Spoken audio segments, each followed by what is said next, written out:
Oke, baik sebelum saya membawakan materi, saya ucapkan Om Swastiastu teman-teman semua yang saya hormati, Ketua PDG Bali dan juga jajaran pengurus se-Bali, baik di kabupaten kota maupun cabang. Yang saya hormati juga kedua narasumber kita pada malam hari ini yang juga merupakan pemateri yang cukup profesional. Saya lihat pembawaan materinya sangat luar biasa, Beli Angga sama Beli Eka. Nah, di sini saya mewakili pengurus pimpinan pusat KMHDI di bidang psikologi, khususnya di bidang psikologi.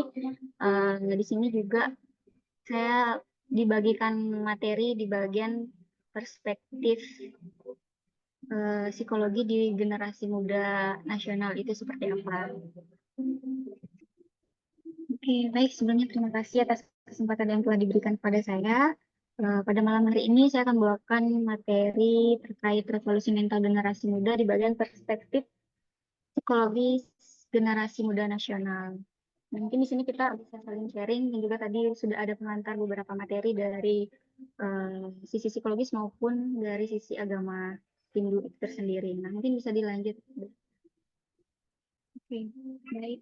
Dari tema besar yang diadakan oleh KMHDI Bali itu di mana adalah tema besarnya revolusi mental generasi muda, di mana saya membawakan materi yang khusus di bidang generasi-generasi muda. Nah, revolusi mental itu sendiri adalah, seperti yang kita ketahui, adalah proses transformasi yang bertujuan untuk mengubah mindset, menciptakan perubahan yang mendasar dari cara berpikir, bertindak, dan berperilaku. Jadi, tema besar dari revolusi mental ini secara sederhana bisa kita artikan adalah sebuah perubahan, di mana perubahan itu yang akan kita hadapi pada saat ini mulai dari cara kita berpikir, cara kita bertindak, maupun cara kita berperilaku. Nah, revolusi mental ini sendiri bisa mempengaruhi banyak hal dan juga banyak aspek. Di antaranya adalah bagaimana kondisi ke depannya kepemimpinan Indonesia maupun generasi-generasi penerus selanjutnya seperti apa itu dipengaruhi oleh apa yang terjadi saat ini. Apabila perubahan yang terjadi pada saat ini dapat terjalin ataupun dapat bertransformasi dengan baik, maka apa yang kita harapkan di kedepannya itu pasti akan bisa terwujud dengan baik. Namun pada konsepsinya, pada hari ini di generasi muda itu apa sih, generasi muda pada saat ini itu seperti apa sih, seperti tema yang dibahas sebelumnya oleh kedua narasumber kita, di mana pada belakangan ini, utamanya di Bali, banyak kasus-kasus bunuh diri yang terjadi di kalangan remaja. Nah, kalangan remaja itu apakah termasuk generasi muda ya? Kalangan remaja ataupun yang sedang booming disebut sekarang sebagai generasi strawberry itu masuk generasi muda pada saat ini. Nah, generasi muda itu apa sih yang identik sama generasi muda?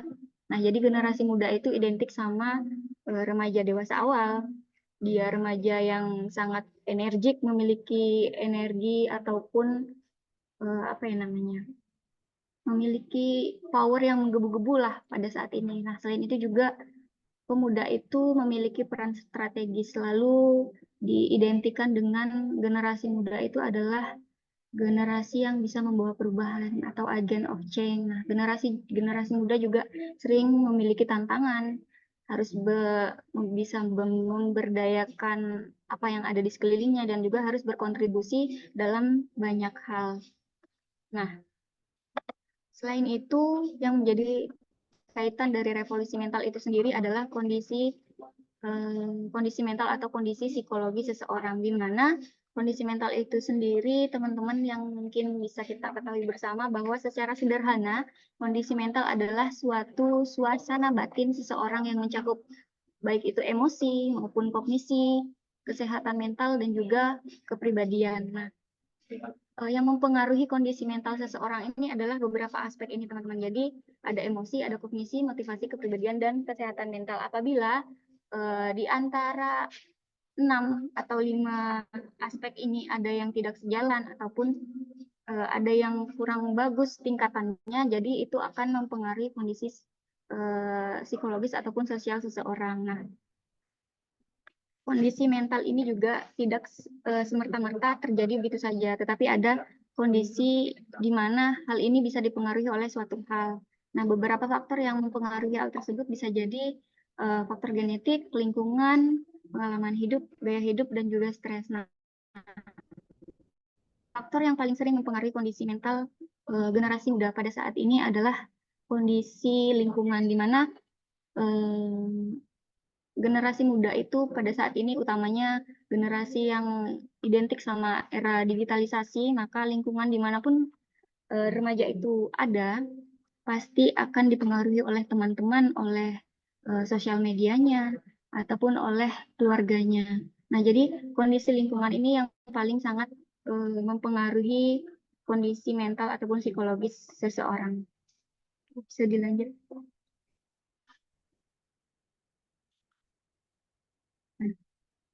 Kondisi psikologis ataupun kondisi mental itu sama saja. Jadi di sini saya lebih spesifik ke karakteristik generasi muda yang pada saat ini apa sih yang perlu diperhatikan.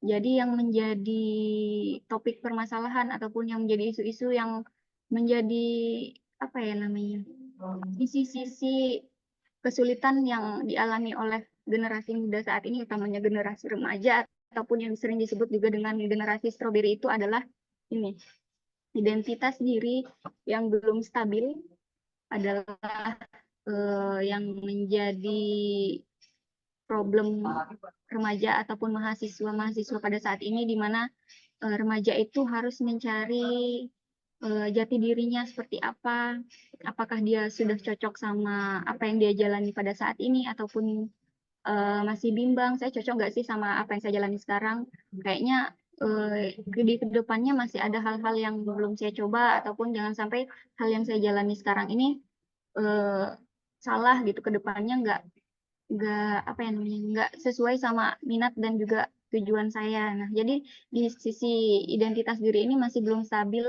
apa yang dia hadapi. Nah, di generasi muda saat ini itu gitu. Nah, selain itu juga rentan terhadap tekanan sosial. Jadi generasi muda saat ini nggak hanya muda sebenarnya, dari masa anak-anak akhir, remaja awal sampai dewasa madya, itu masih mengalami tekanan sosial yang cukup besar lah. Secara sederhananya dia mendapat tekanan-tekanan ataupun memiliki apa ya namanya, dorongan-dorongan dari orang lain yang ekspektasinya lebih besar dari apa yang dia bisa jalani gitu, sehingga dia memandang bahwa pandangan ataupun penilaian orang lain itu sangat membuat mereka merasa tertekan gitu. Jadi sangat sensitif terhadap pandangan atau penilaian orang lain. Baik apa yang namanya? Baik itu secara verbal maupun non verbal. Nah, jadi seperti yang kita ketahui sekarang, banyak di sosial media kita sering melihat bahwa apa namanya, remaja saat ini adalah hampir 90% dalam satu hari itu pasti menggunakan handphone, yang dimana di dalam handphone khususnya di sosial media itu pasti akan ada perbandingan-perbandingan yang akan dialami oleh remaja itu tersendiri ataupun generasi-generasi pada saat ini. Nah, selain itu juga ada ketergantungan teknologi yang tinggi. Nah, ini berkaitan sama yang tadi, selain pandangan-pandangan orang lain dan ekspektasi orang lain yang harus dia penuhi, dia juga sudah ketergantungan dengan teknologi. Selain itu juga ada masalah relasi dan komunikasi. Nah, ini berkaitan karena tingginya tingkat ketergantungan terhadap teknologi ini, karena masa sekarang adalah era digitalisasi, maka banyak generasi-generasi ataupun anak-anak muda sekarang yang lebih asing di dunianya sendiri gitu, daripada untuk memperluas relasinya dan komunikasinya secara langsung. Walaupun dia berkomunikasi secara digital melalui internet maupun sosial media, tetapi hal ini masih kurang gitu, karena sejatinya kita memang harus tetap bersosialisasi dan menjalin relasi secara nyata. Nah, dalam kondisi psikologis tersendiri, secara psikologi itu ada dibagi menjadi 3 secara garis besarnya saja. Jadi kondisi psikologis manusia itu secara garis besarnya dibagi tiga, di mana ada kondisi anak-anak, remaja, dewasa itu kondisi psikologisnya berbeda. Nah, apa sih yang membedakan kondisi psikologis tersebut? Nah, di sini saya membagikan perbedaan kondisi pada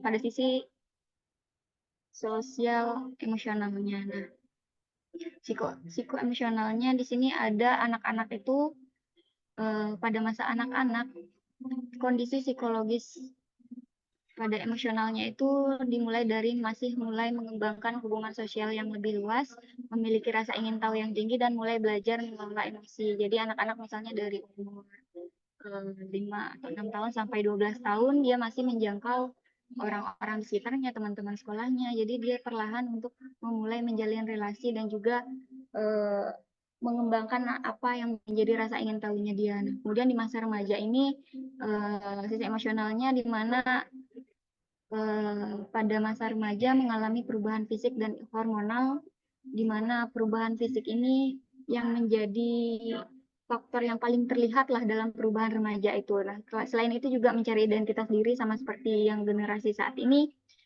Jadi identitas diri itu pada masa remaja yang paling sangat di ingin dikokohkan di masa itu, tetapi mereka masih bimbang gitu, mau pilih yang mana, mau jalanin yang mana, mau ambil yang mana gitu. Banyak pilihan-pilihan yang dihadapi ataupun dilihat oleh pada masa remaja ini. Nah, selain itu juga remaja itu rentan terhadap pengaruh teman sebayanya. Jadi nggak salah kalau misalnya beberapa orang tua sangat membatasi anaknya di masa remaja untuk bergaul pada siapa teman bergaulnya, siapa teman gengnya, siapa teman bermainnya. Karena di masa remaja ini masa yang paling kritis dialami seorang anak untuk mudah terjerumus ya.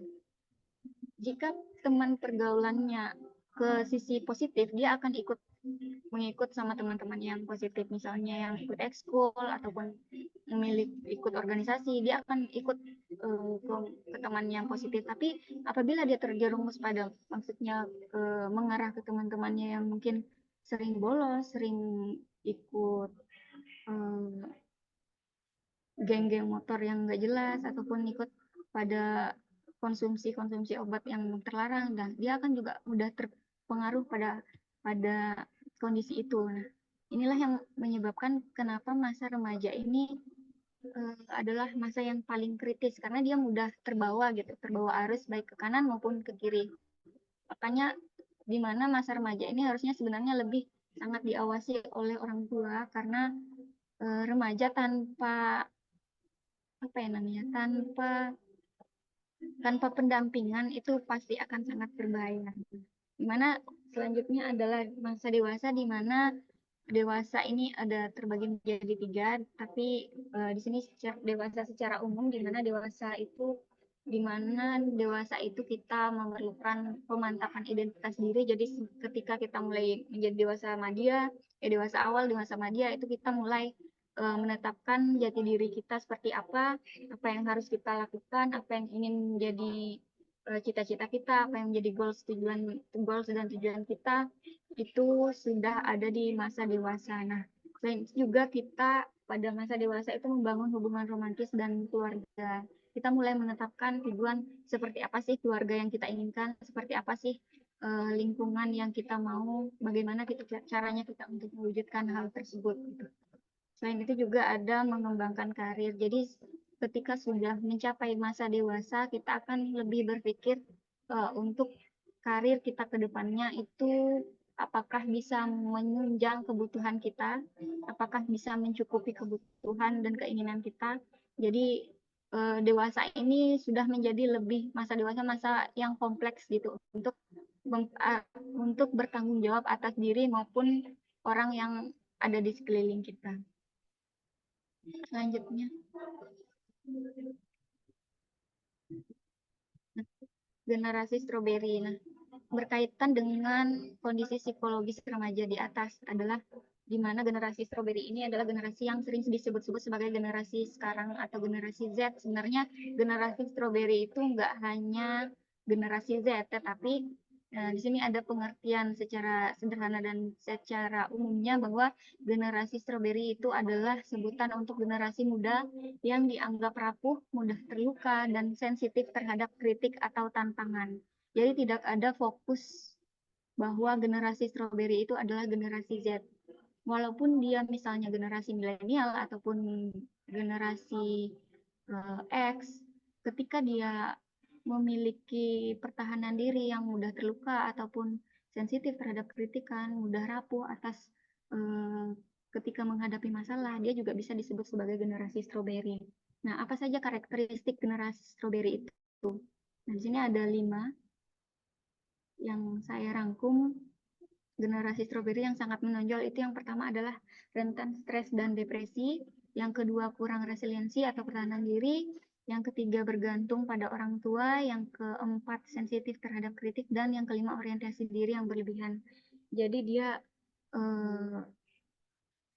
berpikiran bahwa apa yang menjadi tuntutan orang lain itu harus bisa saya lakukan, sehingga ketika dia tidak bisa memenuhi kebutuhan ataupun ekspektasi orang lain, nah di situ titik terlemahnya generasi ini tidak bisa bangkit dari rasa bersalahnya, dia tidak bisa memenuhi ekspektasi orang lain.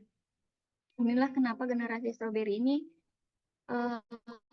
merasa sangat rapuh dan mudah terluka gitu.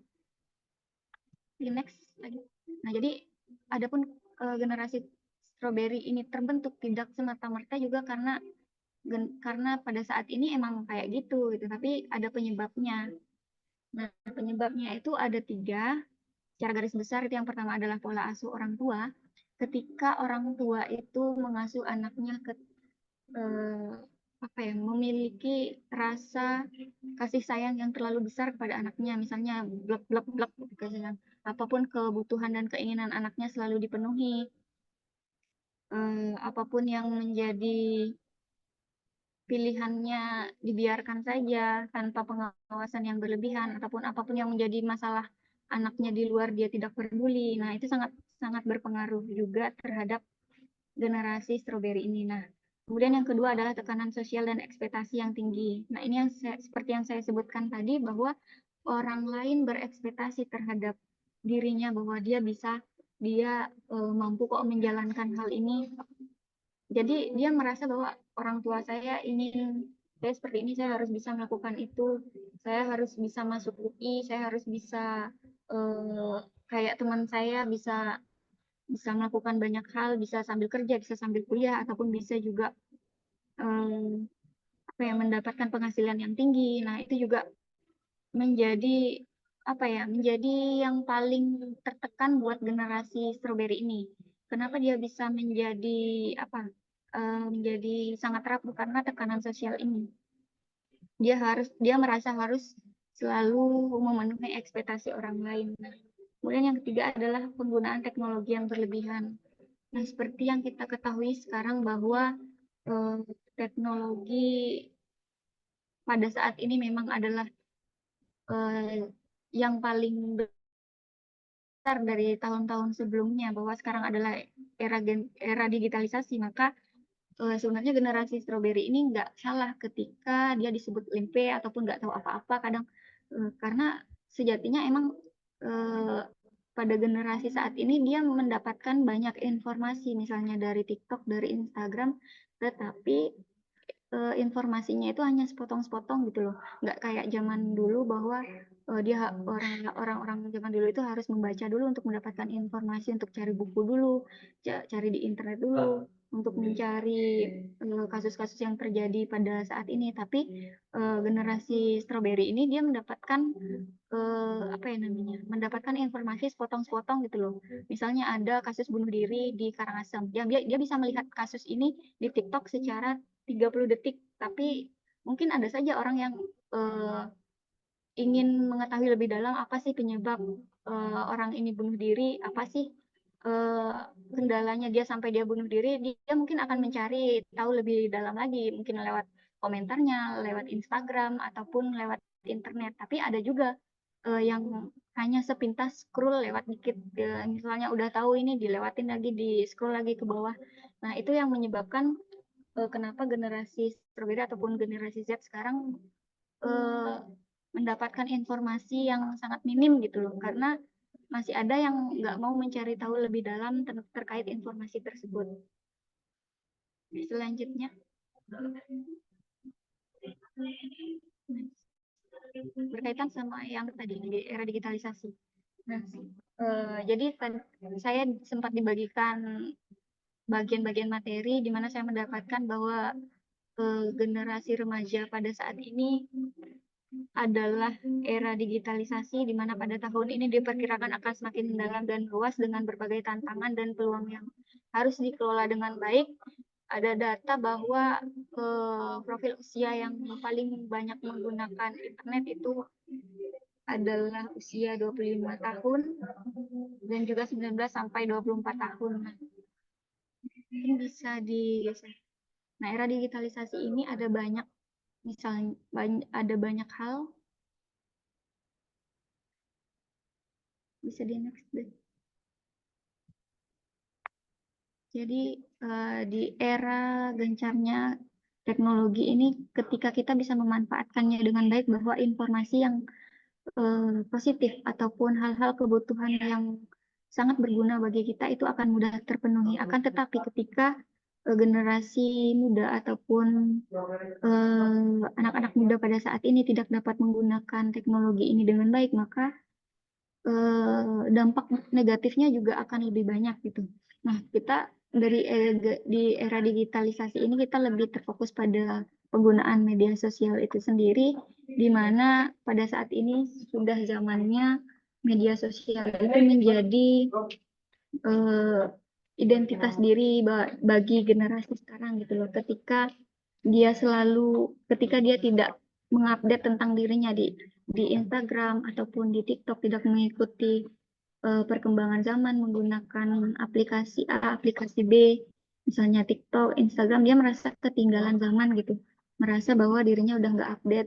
Ketika dia sehari aja merasa nggak nggak ngupload foto ataupun nggak ngupload story tentang dirinya, dia udah merasa bahwa saya tidak menjalankan ataupun memperlihatkan diri saya dengan tidak memperlihatkan identitas diri saya gitu. Jadi pada masa generasi-generasi saat ini, dia mencerminkan bahwa identitas dirinya itu ada di media sosial gitu. Dia seakan-akan ingin membentuk ataupun ingin memperlihatkan yang baik-baiknya aja gitu di media sosial.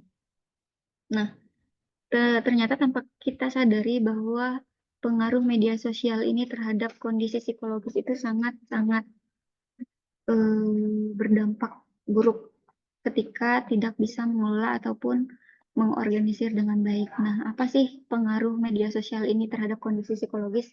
Di sini saya rangkum ada 5 terkait pengaruh media sosial itu. Nah, kebanyakan mungkin sekarang kalau di Facebook itu pengguna media sosial itu sudah pada kalangan yang dewasa media ke atas lah. Sudah ibu-ibu yang pengguna Facebook, tetapi anak-anak muda sekarang itu lebih ke TikTok sama Instagram dan Twitter atau X yang disebut sekarang. Nah, hal apa yang menjadi faktor atau dampak negatif dari media sosial itu? Yaitu pertama, depresi dan kecemasan. Tanpa kita sadari, ternyata pengaruh media sosial itu bisa membuat kita depresi dan mengalami kecemasan. Ini mungkin sebagian besar teman-teman sudah ada yang mengalami, tapi masih ringan ataupun masih belum kelihatan gitu. Ternyata ketika kita selalu men-scroll ataupun mengikuti perkembangan di Instagram, misalnya melihat yang lebih dari kita, terkadang lebih besar rasa irinya kita terhadap sesama gender gitu. Misalnya dia punya apa ya namanya, punya kelebihan selalu ngupload misalnya pencapaian-pencapaian dirinya di Instagram. Nah, kita tanpa sadar melihat, wah ini keren banget ya, dia bisa kayak gini, dia bisa ngikutin ini, bisa jadi pembicara, bisa jadi influencer misalnya, punya penghasilan yang banyak, like ataupun komentar yang banyak. Nah, ketika seseorang tidak bisa memenuhi ataupun mengikuti hal tersebut, dia mempunyai rasa kecemasan di dalam dirinya karena tidak bisa mengikuti hal tersebut. Misalnya dalam minggu lalu dia ngupload foto nih, like-nya 150 lah atau 200 atau di atas 200. Nah, ketika di hari selanjutnya dia ngupload foto, nah yang like cuma 50-an atau 70-an, kurang dari like sebelumnya, dia pasti akan berpikir bahwa apa yang kurang dari saya, kok like-nya sedikit, kok komentarnya sedikit. Jadi rasa kecemasan itu tumbuh dan timbul sedikit demi sedikit gitu loh. Sehingga ketika itu tertimbun terus-menerus menjadi banyak, nah itu akan bisa menyebabkan depresi. Nah, selanjutnya ada harga diri yang rendah. Sebentar yang tadi. Nah, ya. Ada banyak, ada 5. Nah, mungkin yang kedua ada harga diri yang rendah ketika hal tersebut tidak tidak terpenuhi dan tidak terkontrol dengan baik dengan kegiatan-kegiatan yang dilakukan di sekelilingnya, itu akan menyebabkan dia semakin terpuruk mengalami dan melihat orang-orang yang lebih dari dia itu menjadi lebih berkembang dari dirinya gitu. Nah, kecanduan dan ketergantungan ini bisa menyebabkan apa ya namanya? Bisa juga menyebabkan gangguan tidur. Nah, sebenarnya nggak seinstan itu, tetapi bahwa nggak jarang kita, mungkin saya termasuk saya sendiri, bahwa sebelum tidur ataupun bangun tidur pasti yang dicari HP dulu.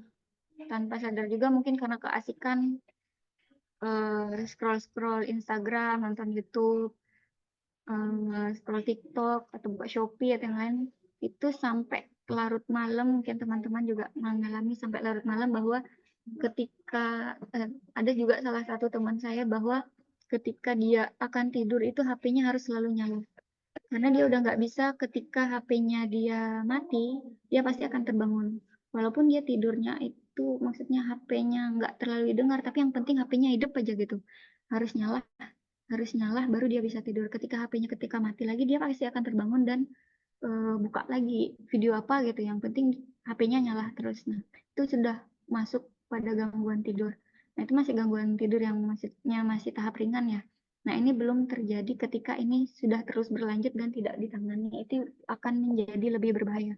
Nah, jadi mungkin teman-teman atau sudah memiliki gejala itu ataupun temannya punya gejala yang mirip seperti itu, mungkin bisa dikonsultasikan lah sama yang mungkin lebih paham sama hal tersebut. Selanjutnya, Izin Pak untuk mengingatkan waktunya lagi 5 menit. ya, mungkin bisa di next. Di next, beli. Nah, seperti yang kita lihat tadi, nah, sebelum sampai pada kiat meningkatkan mentalitas ini, sebelumnya kan ada beberapa kasus-kasus pelecehan ataupun kasus bunuh diri yang disebabkan karena asmara ataupun karena bully. Itu juga media sosial sangat berpengaruh, karena ketika apa ya, ketika dia tidak bisa mengontrol, misalnya dia ketemu orang di media sosial. Nah, yang terlihat di media sosial ini kan hanya yang baik-baiknya yang diupload gitu. Dia nggak melihat yang bagusnya apa-apa aja. Yang jelek-jeleknya apa-apa aja. Ketika dia ketemu langsung dan melihat tidak sesuai sama yang difoto, itu pasti akan bisa menyebabkan kondisi dia itu merasa tertolak gitu. Nah, jadi untuk mengatasi hal tersebut, mungkin teman-teman juga mengalami hal tersebut. Mungkin secara sederhana saya bisa beri beberapa trik ya untuk meningkatkan mentalitas itu, di mana yang pertama itu adalah bangun resiliensi diri itu, di mana pertahanan diri itu bisa tumbuh dengan cara kita meningkatkan harga diri atau value diri kita. Nah, utamanya untuk perempuan, bahwa setiap orang bisa meningkatkan potensi dirinya dengan cara dia masing-masing. Nah, dengan cara misalnya ketika dia tidak bisa meningkatkan ataupun mencari apa sih kelebihan dan kekurangannya, dia bisa mencari bimbingan ataupun dukungan dengan menggunakan mentor. Nah, misalnya eh, ya intinya pertama kita untuk mengenali lah, kenali kekurangan dan kelebihannya kita. Nah, ketika kita mengalami kondisi ataupun mengalami kendala dalam hal itu, marilah kita mencari mentor atau bimbingan ataupun teman atau kerabat sahabat dekat lah untuk membantu hal tersebut. Nah, kemudian ketika kita bisa sudah mendapat mentor ataupun bisa melakukan dengan sendiri, nah dorong terus kemandirian itu agar bisa menjadi lebih berkembang gitu. Nah, ketika kemandirian itu sudah terwujud, baik itu secara apa ya, secara secara pribadi maupun dengan dukungan orang lain. Nah, itu kita sedikit demi sedikit kita bangun kondisi sosial ataupun koneksi sosial. Nah, bahwa sekarang itu koneksi sosial ataupun jaringan itu sangat penting. Relasi adalah hal yang utama untuk mencapai karir ataupun tujuan kita nantinya seperti apa. Nah, yang terakhir adalah fokus pada aktivitas fisik dan hobi yang disukai. Nah, jadi ini sebenarnya berkaitan ketika kita fokus sama aktivitas fisik ataupun hobi yang kita sukai, bahwa maka keempat atau kelima-limanya ini pasti akan bisa secara perlahan mengikut sedikit demi sedikit sampai pada akhirnya bahwa kita memiliki mentalitas yang kuat. Itu kalau misalnya generasi-generasi pada saat ini masih ragu, nah mulai aja dulu perlahan sedikit demi sedikit seperti yang dibilang sama Bi Angga tadi, bahwa nggak nggak semata-mata harus yang kondisi yang di atas dulu kita lakukan, tetapi secara sederhananya kita bisa melakukan makan makanan yang sehat, makan makanan yang kita sukai, lakukan hobi yang kita sukai, itu juga salah satu apa ya, tahap utama untuk meningkatkan mood ataupun meningkatkan kondisi mental atau psikologis kita. Nanti selanjutnya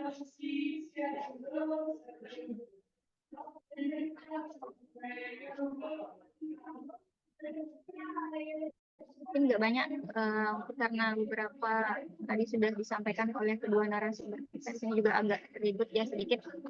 Mungkin ini yang bisa saya sampaikan, kemudian sebentar kita bisa diskusi lagi lebih lanjut, bahwa uh, untuk pesan bagi teman-teman kita semua yang utamanya perempuan, bahwa secara kiasannya stroberi memang mudah hancur dan tidak bertahan lama, tapi bukan berarti stroberi tidak disukai semua orang, bukan.